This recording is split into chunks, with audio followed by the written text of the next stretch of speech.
Quet Tru, un village vietnamien comme des milliers d'autres.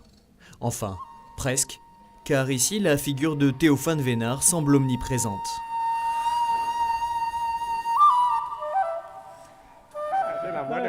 Dans les maisons que nous visitons, le portrait du saint est partout exposé en place d'honneur. Car Théophane Vénard a marqué l'histoire du Vietnam. Sa vie est d'ailleurs étonnamment liée à celle du pays. Dès l'âge de 9 ans, il déclare à une petite bergère vouloir aller au Tonkin pour annoncer le Christ comme missionnaire et mourir en martyr. Le Tonkin, région évangélisée dès la fin du XVIe siècle, terre ô combien admirée et redoutée aussi. Il y a le climat, les maladies, les fièvres, mais il y a pire, car les empereurs persécutent les chrétiens de manière féroce, sans pitié, quasi obsessionnelle. L'amour de Théophane Vénard pour le Tonkin est quasi passionnel et ne le lâchera jamais. Il le mène jusqu'au séminaire des missions étrangères de Paris, que l'on appelle aussi à l'époque le séminaire des missions impossibles ou l'école polytechnique du martyr. Théophane Vénard le sait, un départ en mission est sans retour. Au Tonkin, il finit la plupart du temps de manière tragique. Son rêve se réalise finalement. Après plusieurs mois de traversée, le jeune prêtre de 25 ans pose le pied au Tonkin en 1854. Pendant 7 ans, sans relâche, il évangélise les villages, enseigne la foi, donne les sacrements. Son dévouement et son entrain frappent les populations. Les Vietnamiens lui vouent un amour dont nul autre missionnaire n'avait, semble-t-il, jamais bénéficié, et qui perdure aujourd'hui encore.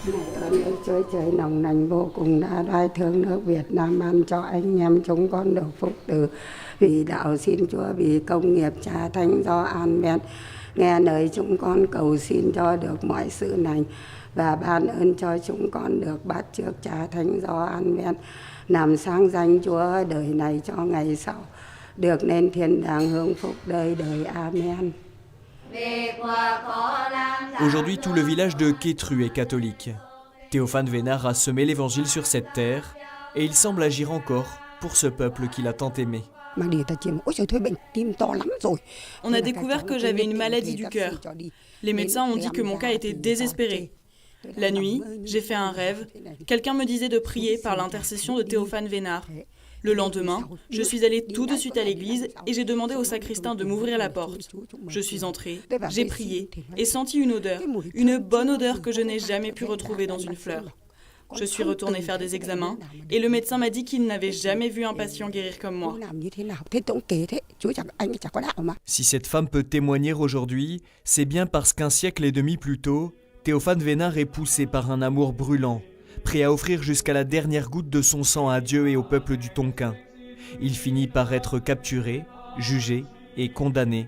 Sur le chemin entre la prison et la potence, il chante le Magnificat.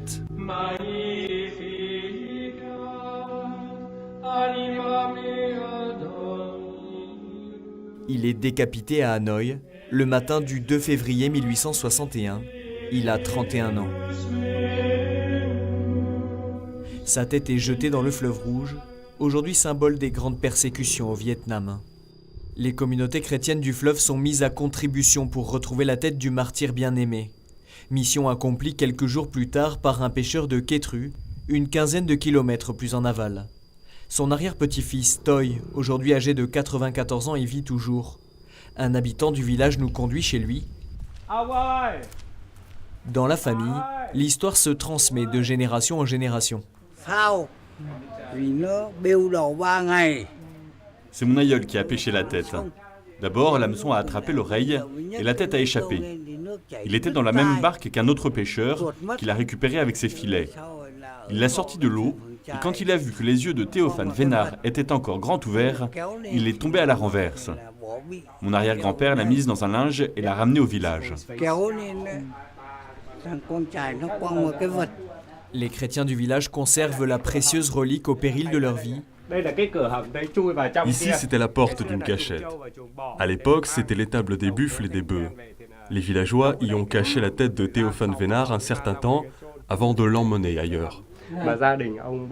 De cachette en cachette, la tête de Théophane Vénard revient finalement à Quet Tru. Et le crâne est aujourd'hui conservé dans l'église.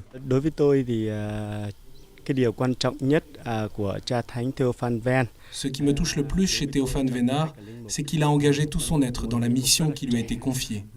Il connaissait l'histoire des martyrs, il savait qu'il rencontrerait les mêmes peines, les mêmes difficultés et sûrement la même fin. Il a choisi de sacrifier sa jeunesse pour venir au Vietnam. C'est un exemple que je veux suivre. Ici, les fidèles honorent Théophane Vénard d'une manière tout à fait particulière. Du XVIIe au XIXe siècle, quelques 130 000 chrétiens sont morts au Vietnam au nom de leur foi.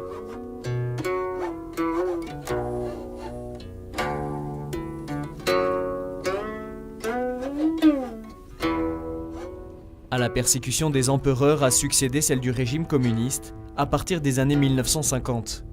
Elle a été particulièrement forte au Nord-Vietnam, le cœur idéologique du pouvoir.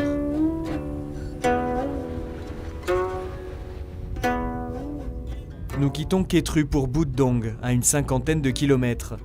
Théophane Vénard y a passé les 3 dernières années de sa vie, annonçant inlassablement l'évangile avant d'être arrêté non loin d'ici. À cet endroit, en 1858, le père Venn, il est arrivé ici pour Cachette, à cette époque de persécution du roi de Tuduk. Et comme à Quet Tru, la petite ville de Bút Dong est aujourd'hui entièrement catholique, même si les jeunes générations ne savent pas toujours à qui elles le doivent. Les communistes ne veulent pas parler sur les saints martyrs. Même les enfants à l'école, à la paroisse, ne pas trop parler. Le père Venn, c'est mon exemple. Je continue son chemin pour aider les Vietnamiens, en particulier pour les gens de Bút Dong. L'Église catholique a toujours connu la persécution au Vietnam. Mais paradoxalement, le sang des martyrs n'a cessé d'irriguer la foi du pays. Ces enfants de Bút Dong en sont la parfaite illustration.